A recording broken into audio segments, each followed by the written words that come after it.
All right, friends, welcome back to the program. Great to have you back here on Follow the Money Radio. And now I'm going to be joined again by our good friend and longtime financial advisor, Mike Mitchell. He's a part of our Christian Advisor Referral Service. You've heard him many times on this broadcast. Mike, it's great to have you back on today's podcast. Thank you for joining me. It's good to see you, Jerry. Good to be here.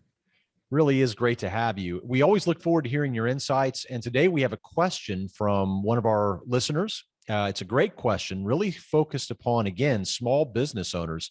It comes from Frank B.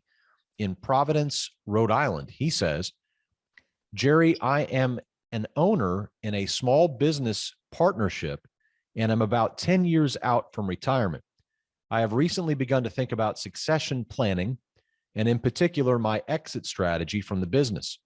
What advice do you have for those wanting to create a successful small business exit strategy? Now, when I get questions like this, I think of Mike Mitchell, because Mike has helped many, many people in these same shoes. So I bring this question to you, Mike. Frank is in Rhode Island.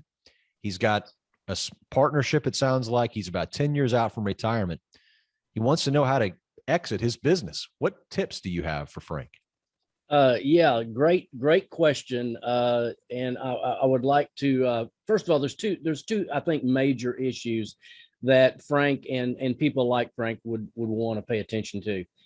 One is you really do need to get a formal evaluation of the value of your business. That's number one.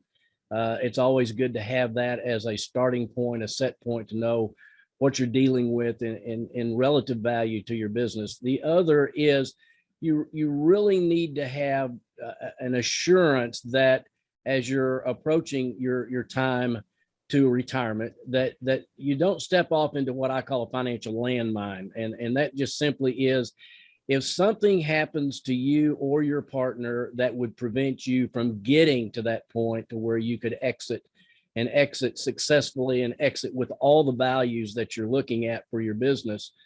There are a lot of things that can short circuit that opportunity. And so having a good buy-sell agreement or stock redemption agreement in place, so that if something happens to you or your partner, you don't find yourself actually doing business with the heirs of your partner who may or may not be involved at all in your business, that could be quite cumbersome. But having the value of the business set, knowing what you're working with, making sure you've got those potential unforeseen situations such as a premature death or a disability or something of that nature, that you've got that covered with a formal agreement. And most importantly, a way to fund that formal agreement if that happens. So those are two, I think, very, very important items that you need to focus on. Jerry, it brings me to mind of a situation that I actually had fairly early in my career. I actually had a business with two partners. One was older, one was younger. They ran a diesel company. They repaired diesel trucks. And we were literally in the early stages of developing what I'm talking about, is an evaluation of the business and setting up a formal buy-sell agreement. And unfortunately, the older gentleman of this partnership passed away unexpectedly from cancer.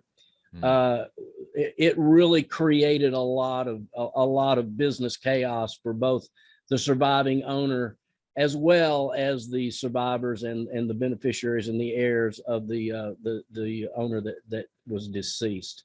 And it really taught me a good lesson about the importance of having that formal agreement in place and a funding mechanism, a way to pay for the purchase of that business partnership or the shares of that business, so that it's a smooth transition. You can take care of the heirs, they have what they need, and then you have the business that's unencumbered. So it really reminds me of that situation. It happens to a lot of people.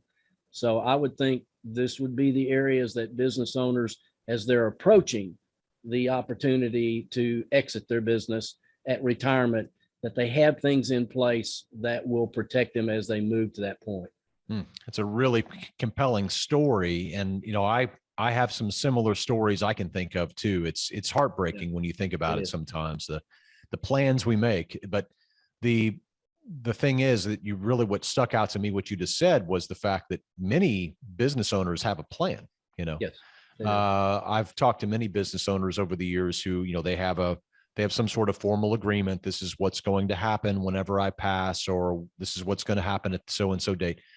But when it comes to funding that agreement, sometimes that's the part that they're getting around to that. They're eventually going, or they'll figure that out some point. The problem is that if something happens, that plan is worth no more than the paper that it's on if Pretty it's not much. funded.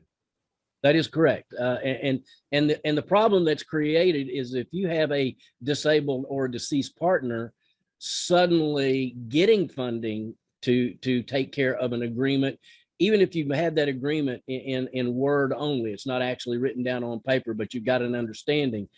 Getting the funding with a business that is, incapacitated by virtue of a owner no longer being there, no longer being able to do their part, it creates a lot of difficulties. And and as I say, it's difficulties on both sides of the equation.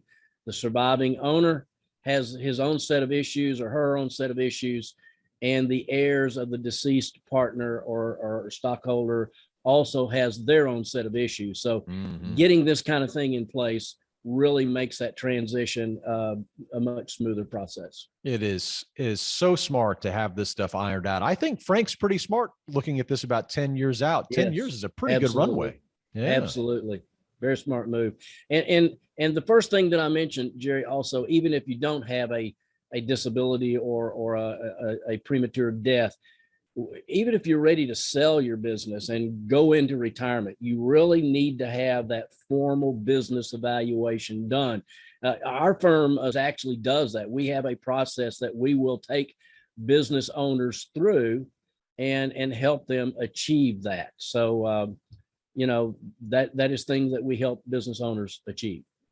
Well, if folks are listening and they want to reach out to you, they sure can. Mike, why don't you tell us how folks can reach out to you and how that process works? So, the way people who want to get help with that situation can contact us is if they'll call our toll-free number at 833-370-0777. We would love to help them any way we possibly can.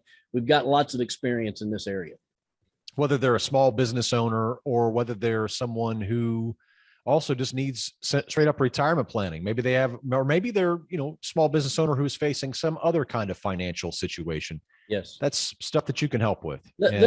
Jerry, there are a lot of very interesting, very sophisticated approaches that you can develop strategies with regardless of what you have. And ways of funding that and ways of creating those funding mechanisms are very interesting to get into. Love to have an opportunity to talk to business owners about that. That's what we're here for. It's fantastic. Mike Mitchell, part of our Christian Advisor Referral Network. He's been helping people just like you all around the country for the last 40 plus years with financial advising. Thank you so much, Mike. It's always great to have you here on the podcast. We'll see you again next time. Thanks, Jerry. Enjoyed being here.